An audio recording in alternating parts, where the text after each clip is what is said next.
Di sebuah rumah kos tua yang terletak di pinggiran kota, ada sebuah kamar yang selalu kosong.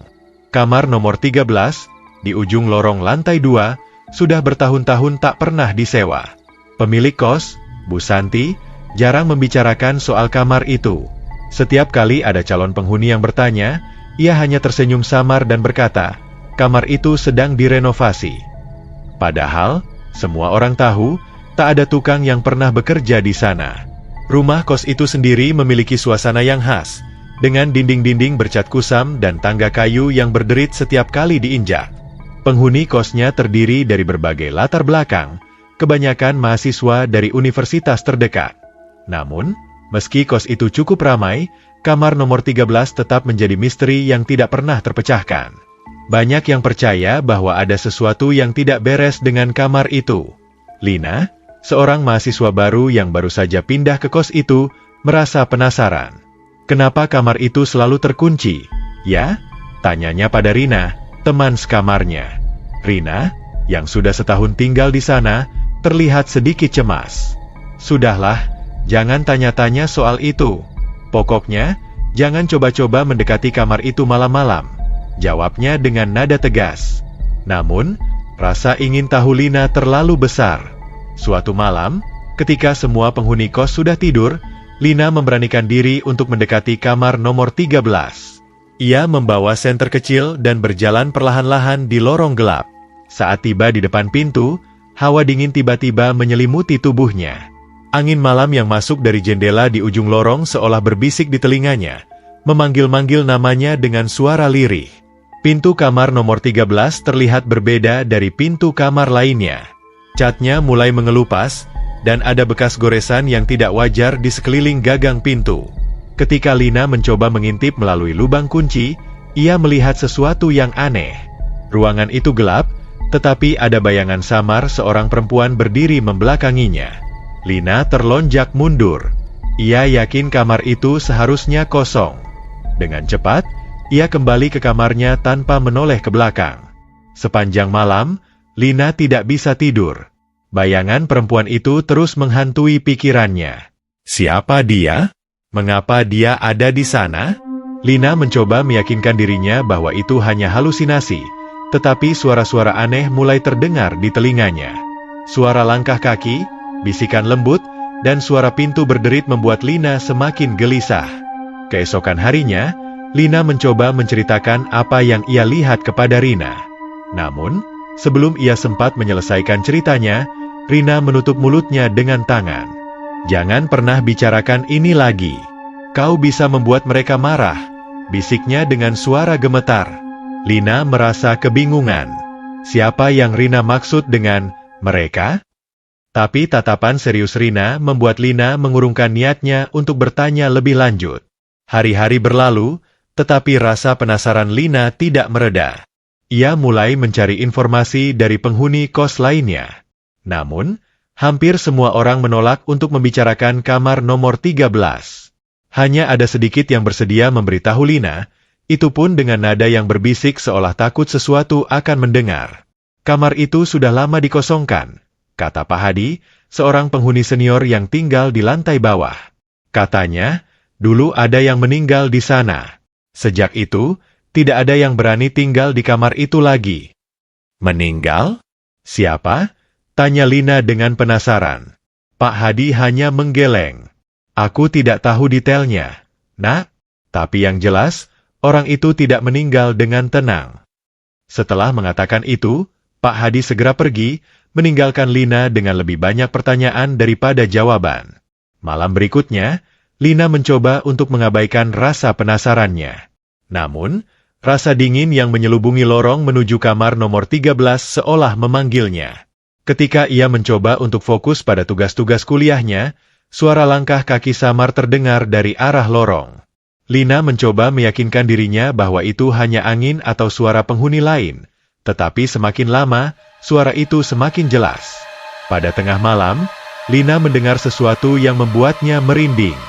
Ada suara ketukan di pintu kamarnya. Ketukan itu lembut tetapi terdengar berirama, seolah-olah seseorang mengetuk dengan jari-jari yang gemetar. Ketika Lina membuka pintu, tidak ada siapa-siapa di luar. Hanya lorong gelap yang menyambutnya. Namun, ia melihat sesuatu yang membuat darahnya berdesir. Pintu kamar nomor 13 sedikit terbuka. Celah kecil itu memperlihatkan kegelapan pekat di dalamnya. Lina mencoba mengabaikannya dan menutup pintu kamarnya. Namun, malam itu, ia tidak bisa tidur. Ia merasa ada sesuatu yang mengawasinya dari balik dinding. Ketika pagi datang, Lina memutuskan untuk berbicara lagi dengan Bu Santi. Namun, jawaban yang ia terima tidak memuaskan. "Sudah kubilang, kamar itu sedang direnovasi," kata Bu Santi dengan senyum yang sama seperti biasa. Lina tahu, Bu Santi menyembunyikan sesuatu. Tapi apa? Dan mengapa semua orang di kos ini seolah menyimpan rahasia yang sama? Lina memutuskan bahwa ia harus mencari tahu sendiri. Meski hatinya diliputi rasa takut, ia merasa ada sesuatu yang penting yang harus ia ungkap di kamar nomor 13. Sesuatu yang lebih besar dari sekadar rasa penasaran. Lina tidak bisa mengabaikan rasa penasarannya. Ia mulai mencari informasi tentang kamar nomor 13 dari penghuni kos lainnya. Sebagian besar dari mereka enggan membicarakan soal itu. Namun, salah satu penghuni senior, Pak Hadi, akhirnya bersedia berbicara. Kamar itu dulunya ditempati seorang gadis bernama Sari, katanya sambil menghisap rokoknya. Dia meninggal di sana dengan cara yang tidak wajar. Pak Hadi melanjutkan ceritanya. Beberapa tahun yang lalu, Sari adalah penghuni baru seperti Lina. Ia dikenal sebagai gadis pendiam yang jarang bergaul. Suatu malam, penghuni kos mendengar suara jeritan dari kamarnya. Ketika mereka mencoba mendobrak pintu, sudah terlambat. Sari ditemukan tewas tergantung di langit-langit kamar. Tapi yang aneh, tambah Pak Hadi, tidak ada tanda-tanda ia bunuh diri. Tidak ada kursi atau benda lain yang bisa ia gunakan untuk menggantung dirinya. Banyak yang bilang, ada sesuatu yang mengawasinya di kamar itu. Setelah kematian Sari, beberapa penghuni baru mencoba menempati kamar nomor 13. Namun, tidak ada yang bertahan lebih dari seminggu. Mereka mengaku mendengar suara langkah kaki di malam hari, bisikan-bisikan aneh, dan terkadang melihat bayangan hitam di sudut kamar. Hingga akhirnya, kamar itu dibiarkan kosong. Cerita itu membuat Lina semakin penasaran. Ia merasa ada yang tidak beres. Apa sebenarnya yang terjadi di kamar itu? Ia memutuskan untuk mencari tahu lebih dalam, meskipun ia tahu itu berisiko. Malam itu, Lina mempersiapkan dirinya. Ia membawa kamera, senter, dan buku catatan. Tujuannya jelas, masuk ke kamar nomor 13 dan mencari tahu kebenarannya. Ia menunggu hingga semua penghuni kos tertidur, lalu pelan-pelan berjalan menuju kamar itu. Ketika ia mencoba memutar gagang pintu, ia terkejut mendapati pintunya tidak terkunci. Dengan hati-hati, ia mendorong pintu dan melangkah masuk. Aroma anyir langsung menyergap hidungnya. Ruangan itu gelap dan dingin, seperti tidak pernah terkena sinar matahari. Perabotan di dalamnya berlapis debu tebal, dan cermin besar di sudut ruangan terlihat retak. Lina menyalakan kameranya dan mulai merekam. "Ini kamar nomor 13, bisiknya pada rekaman. Ia melangkah lebih dalam, memperhatikan setiap detail. Namun, tiba-tiba, cermin di sudut ruangan memantulkan bayangan yang tidak seharusnya ada. Bayangan seorang perempuan dengan rambut panjang terurai, berdiri di belakangnya. Lina membalikkan badan dengan cepat, tetapi tidak ada siapa-siapa. Napasnya mulai memburu. Ia mencoba tetap tenang dan melanjutkan penyelidikannya. Namun, suasana semakin mencekam. Ia mendengar suara langkah kaki di belakangnya, lalu suara berbisik, "Pergilah." Panik, Lina berlari keluar dari kamar itu. Namun, sebelum ia mencapai pintu, sesuatu mencengkeram lengannya. Ketika ia menoleh, ia melihat wajah pucat seorang perempuan dengan mata kosong menatapnya. Lina menjerit dan berhasil melepaskan diri. Ia berlari sekuat tenaga kembali ke kamarnya. Setelah kejadian malam itu, Lina mulai merasa bahwa dirinya semakin terseret dalam misteri kamar nomor 13. Ia mengalami mimpi buruk berulang kali tentang seorang perempuan yang terus memanggilnya dari lorong gelap. Setiap kali Lina berusaha mendekat, perempuan itu akan berbalik dengan wajah penuh luka dan darah. Suara jeritan menggema di telinganya, membuat Lina terbangun dengan keringat dingin. Lina memutuskan untuk mencari bantuan. Ia mendengar dari salah satu temannya di kampus tentang seorang dukun bernama Pak Wirya yang dikenal mampu berkomunikasi dengan dunia lain. Dengan bantuan Rina, Lina mengunjungi Pak Wirya di rumahnya yang terletak di ujung desa. Rumah itu sederhana, namun penuh dengan aroma dupa dan barang-barang keramat. Setelah mendengar cerita Lina, Pak Wirya hanya mengangguk. Kamar itu bukan hanya dihuni oleh arwah penasaran. Ada sesuatu yang jauh lebih tua dan lebih kuat di sana, katanya sambil memejamkan mata. Ia meminta Lina membawa segenggam tanah dari depan kamar nomor 13 sebagai bagian dari ritual. Malam itu, Lina dan Rina kembali ke kos untuk mengambil tanah tersebut. Dengan hati-hati, mereka mengais sedikit tanah di depan pintu kamar nomor 13, meski hawa dingin di lorong membuat mereka menggigil. Setelah selesai, mereka segera membawa tanah itu ke rumah Pak Wirya. Pak Wirya melakukan ritual dengan khusyuk. Ia menyalakan lilin-lilin kecil di sekelilingnya, melafalkan mantra, dan menuangkan minyak ke atas tanah tersebut. Sesekali ia mengerang, seolah melihat sesuatu yang tidak terlihat oleh orang lain. Setelah ritual selesai, ia membuka matanya dengan wajah serius. Ada portal di kamar itu. Bukan hanya arwah Sari yang terjebak, tetapi juga makhluk-makhluk dari dunia lain yang mencoba masuk ke dunia kita.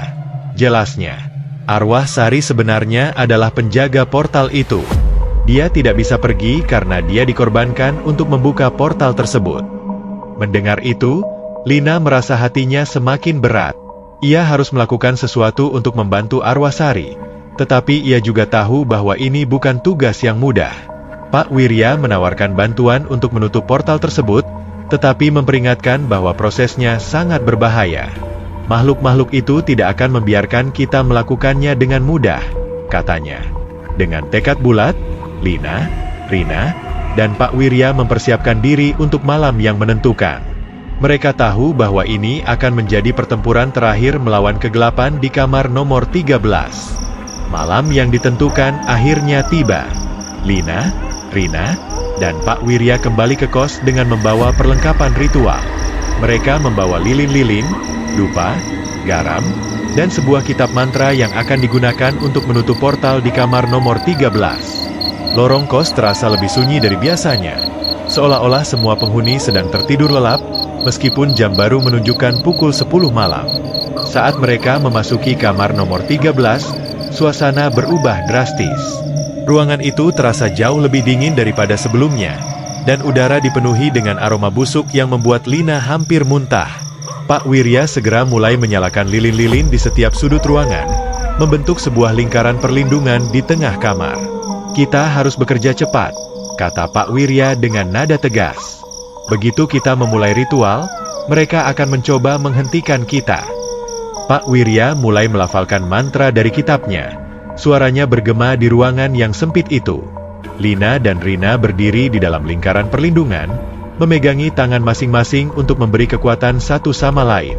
Namun, tidak butuh waktu lama sebelum sesuatu yang aneh mulai terjadi. Bayangan-bayangan gelap mulai muncul di dinding kamar. Mereka bergerak dengan cepat, seolah-olah sedang mengintai. Angin kencang tiba-tiba bertiup, memadamkan beberapa lilin. Suara bisikan yang tidak jelas mulai terdengar, semakin lama semakin keras, hingga berubah menjadi jeritan yang menusuk telinga. Jangan biarkan mereka mematahkan fokusmu, seru Pak Wirya, sambil menyalakan kembali lilin yang padam. Namun, saat ia melanjutkan mantra, salah satu bayangan gelap tiba-tiba menyerang lingkaran perlindungan. Garam yang mengelilingi lingkaran tampak berkilauan saat bayangan itu menyentuhnya, tetapi lingkaran perlindungan tetap utuh. Lina merasa tubuhnya gemetar. Ia melihat sosok perempuan dengan wajah penuh luka muncul di cermin besar di sudut ruangan. Perempuan itu menatapnya dengan mata yang kosong, lalu berkata dengan suara parau, "Tolong aku." "Itu Sari," bisik Rina. "Dia ingin kita membantunya." Pak Wirya mengangguk tanpa menghentikan mantra. "Kita harus membebaskannya. Tetapi pertama-tama, kita harus menutup portal ini. Tetap fokus." Cahaya dari lilin-lilin semakin terang, dan suara mantra Pak Wirya semakin lantang. Namun, makhluk-makhluk gelap mulai menyerang dengan lebih agresif. Mereka mencoba memadamkan lilin dan mengganggu konsentrasi Pak Wirya. Salah satu makhluk bahkan berhasil menyentuh bahu Lina, membuatnya merasakan sensasi dingin yang menusuk hingga ke tulang. Dengan segenap keberanian, Lina mengambil sebuah cermin kecil yang ia bawa, seperti yang disarankan oleh Pak Wirya sebelumnya. Ia mengarahkannya ke salah satu bayangan gelap, dan bayangan itu segera menghilang dalam kilatan cahaya. "Gunakan cerminnya," teriak Lina kepada Rina.